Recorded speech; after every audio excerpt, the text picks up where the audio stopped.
Hey, welcome to Flair en Español. And this one is a special one.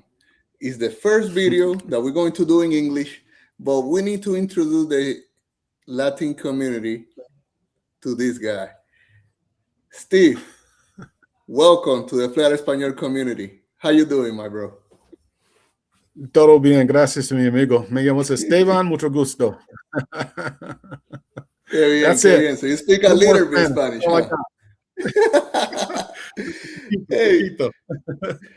so people maybe don't know you. At least the Hispanic community maybe don't know you. The English community they know you because you're a content creator for Flair. I don't know. Talk to us a little bit before we talk about you doing content stuff like that.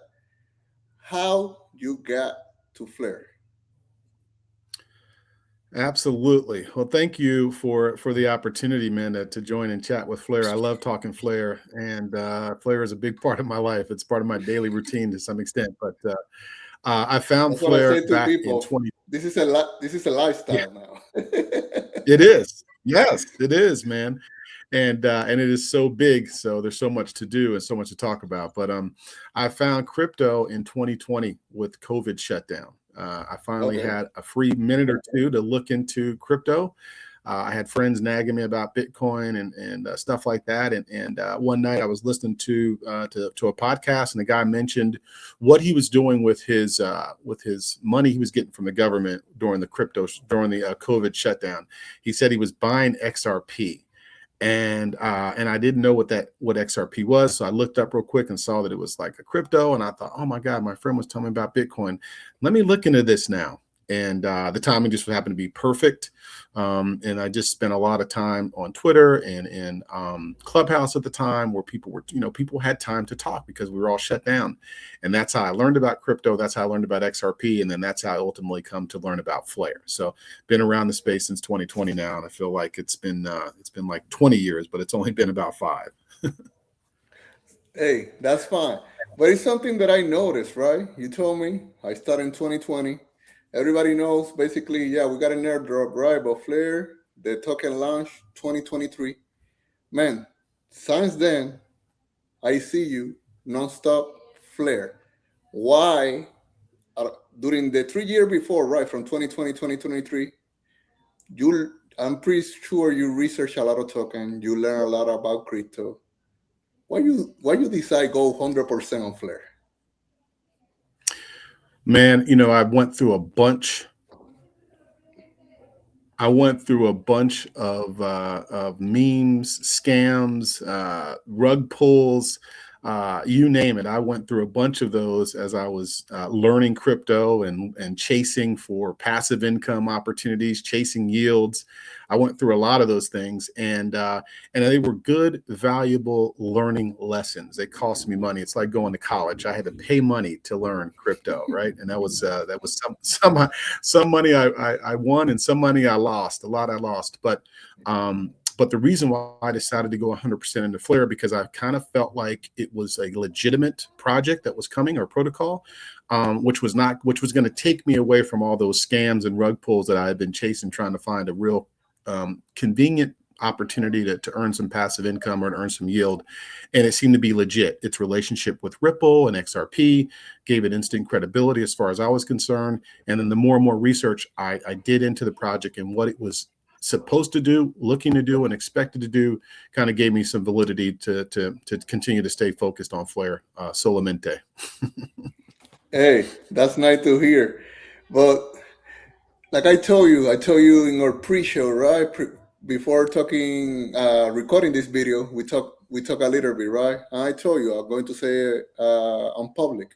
I'm a big fan of your video. I'm a big fan of your content, and I've been telling you I think over a year about, hey, I like how you explain this. I like everybody here is focused about the vertical growth, but you bring something new to the community. I think that's something original from you. I don't heard that in anybody else. You're talking about horizontal growth. Can you tell us a little bit about that strategy that you talk a lot? See, absolutely. Dios te bendigo, amigo. Gracias for saying that, first of all. But yes, I think the thing that I realized immediately about Flare was the compounding effects of holding that token, and the fact that in many tokens that we have participated in crypto, it's been a either or type of a situation, right? You can either do this with your token or you can do that with your token, so you have to choose. And the fact that Flare had the built-in capability for us to do both, right? We could delegate it and earn rewards and still using the token and other things was really interesting and really compelling for me, because it gave me the ability to see that this thing could grow regardless of what I'm doing while I'm waiting for the price to go win moon and go up, right? It can grow just by itself. And so as more and more things started rolling out in terms of the ways to use the token, earning FTSO rewards and earning other rewards and other protocols, it occurred to me that this is an opportunity really for this thing to be growing horizontally, and not necessarily, I don't have to wait for it to shoot to the moon. I can be adding to my bag, just by utilizing those tokens.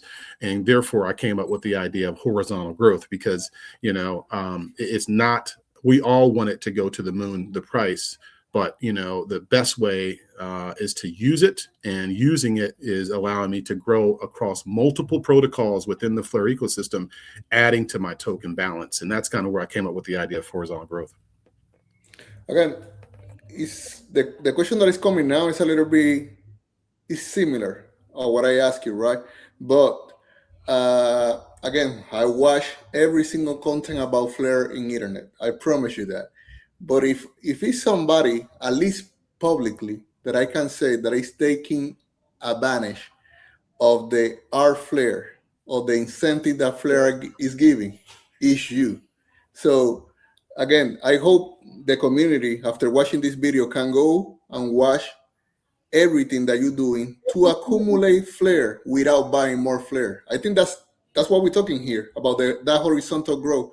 But how you being able to basically increase your back just with the R Flare, with the incentive that Flare is giving? Talk to us a little bit about that.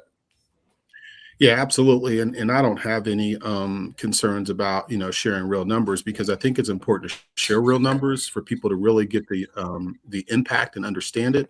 But over the course of since our Flare rolled out, I've probably accumulated almost 500,000 Flare tokens, just simply through the emissions program. And that's simply because, in order to get those, you just need to participate. You just need to participate in a protocol on Flare, and that protocol is going to reward you for your participation. That's one of the things that I learned in the 2 or 3 years before the token came out. I learned about the fact that early participation will reward those people who are engaging within Flare and on Flare and in the protocols. It's going to reward them. And the reward is going to be an allocation of the tokens and the rewards that are given out, divided by the people that are participating. So in my mind, if you're going to give out, let's just say 100,000 R-Flare tokens a month, and let's say there's maybe 100 people participating, well, those 100 people are the ones that are going to split the 100,000 every month. So 100%. early participation is very important. And that's what I was walking in before the first FLR token was dropped in the wallet. That's the first thing I was tuned in on. So when I started dropping those initiatives and those things for participating, I already knew I needed to be in it at a certain level that I was comfortable with that money, and I needed to be participating. And then therefore I was able to kind of continue to kind of start earning those R-Flare rewards. You got to remember, I started on Flare early enough to where there was the IOUs on BitTrue before the actual tokens were actually released. When they did the allocations before Flare actually launched, BitTrue had the IOUs. So I was in the IOUs, but we couldn't use those. We just simply had to hold on to the tokens and buy and sell those from, arbitrage opportunities. So when it rolled out live and all of these opportunities came up, I was already prepared and knew that there was opportunities to game, not game the system, but take advantage of the opportunities more so. And so that's why, I truly understand that early participation, because Flare needs that. They need that liquidity. They need that things in order to test things. They need it in order to prove out things. So that knowing that, I've been participating in all those dApps, hunting for opportunities. I'm constantly looking for what protocol, what dApp has rolled out something, and how much is it paying. And a lot of times I'm just using some of my FTSO rewards to move over and participate.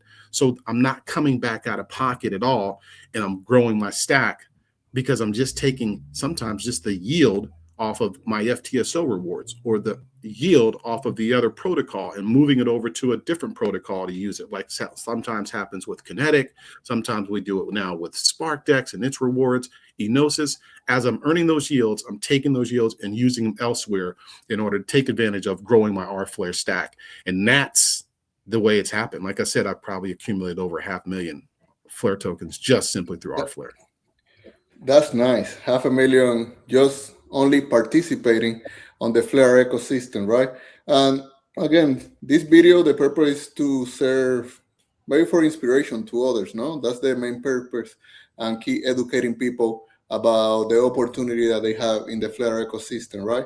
Okay, so saying that in the community, maybe some people that they're new to Flare, they learning about the FSRP and the way that they can earn yield with that, but they still scared of moving the SRP from where they have it stored.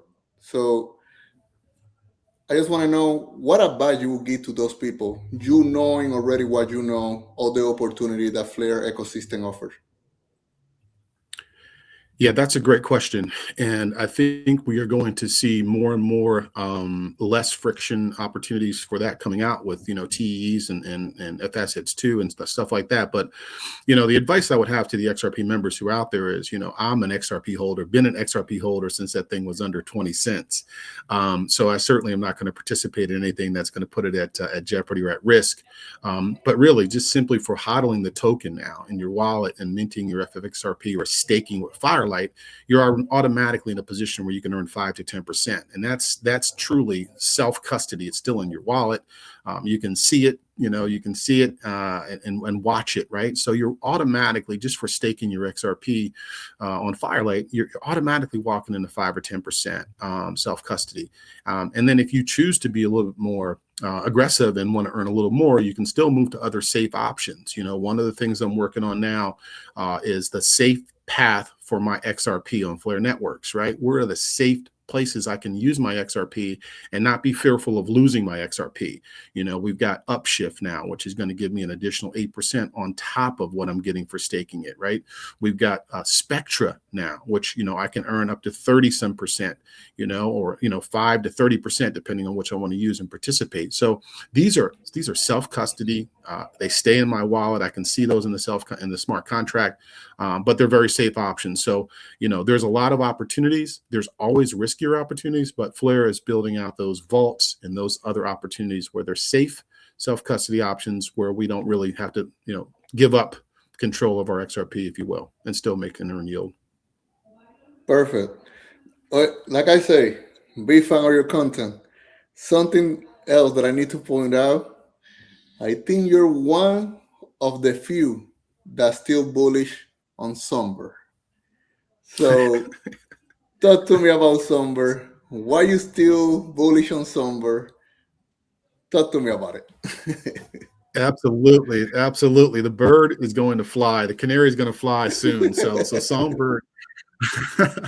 So Songbird, up until a couple months ago, Songbird, of course, F assets rolled out on Songbird. Where do you think Bitcoin, FBTC, and FXLM are going to roll out? Those things are going to roll out on Songbird, and once those things get rolled out, I firmly believe, and I don't have any evidence of anything, but I firmly believe there will be more focus and more utility on Songbird. It already has governance on Flare and things of that nature. So, I think once they get the big things rolled out, right now everything is about XRP and XRPFI. Once we get the protocol managed wallets out, once all of those things get rolled out, I believe Songbird is going to have another utility case. So for the price of the token, which is I don't know, I think you're talking about 0.002 right now. It's that token at that price can earn me XRP because I can put it in the collateral pool. It also is compounded because it also brings me FTSO rewards. Soon we'll have staking rewards on it. So Songbird is not just a side test network. We already saw that. F assets, protocol managed wallets, that stuff is going to roll out on Songbird first. So Mm-hmm. there's a lot of people who don't know that, and they just look at the price of the token. They think it's just a meme coin. It's not. It's a high utility token with governance. And keep this in mind.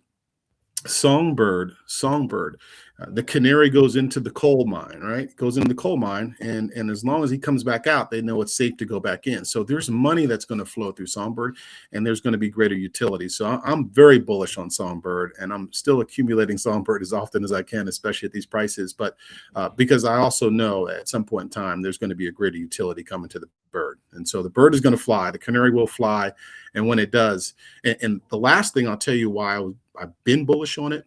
Flare to me was impressive because of its educational, and if you look at its team, you got doctors, you got PhDs, you got a very high educated community. And one of the things that they do is they do good research, right? They do good research. And if you look at it, Songbird came out very much like on Kusama and Polkadot, right? Mm-hmm. It came out in the same vernacular. It didn't start out like that. It was just Flare. And then all of a sudden, out of nowhere, it popped up Songbird. Well, I already knew about Kusama and Polkadot. And I already knew that Kusama at one point in time was more valuable than Polkadot. Probably still is. I haven't looked at that price in a while. So there's a reason. There's a reason that researchers do research and implement certain things. So conceptually, in my mind, somewhere, and it may not be right away, the bird eventually could potentially lead the token of Flare. I don't care whether it does or not, but it has high case utility. And so to me, it's a no-brainer. Not if I'm going to be a holder of Flare, I'm definitely going to be a holder of Songbird because I'm going to be earning money. That's another horizontal growth opportunity. Buy the Songbird, put it in the collateral pool, earn XRP, compound it. How am I losing by that? Right? That's high utility. Hey, Steve, was great talking to you, but I can't let you go without saying, I don't know, some last word to the Hispanic community, to the Flare en Español community. So the floor is yours. Sí, gracias, amigo. Gracias. Yeah, I just wanted to say, really appreciate the opportunity to be here. I'm available. I don't speak much Spanish, but I'm available to answer any questions, and I can use Google Translate, or I can get a hold of my friend here to help me. So if you got questions, if you need some help, let me know. Especially if you're in Puerto Rico, we'll be down there at some point. We'll probably have to do a live IRL event in Puerto Rico. But I just wanted to say, Dios te bendiga. Gracias. Hey, thank you for being here. I don't know. Flare ecosystem is going to keep developing. So I will bring you back in the future, maybe 6 months, a year from now, so you can tell me everything, how everything is going with your horizontal growth, right? Because what I talk to my community, a strategy keep changing, right? Right now, FBTC, I think is next. We maybe will need to change our strategy. So we need to talk a little bit about that in the future. Would love to. Thank you, Steve. Thank you. Appreciate it. Gracias, amigo. Adios.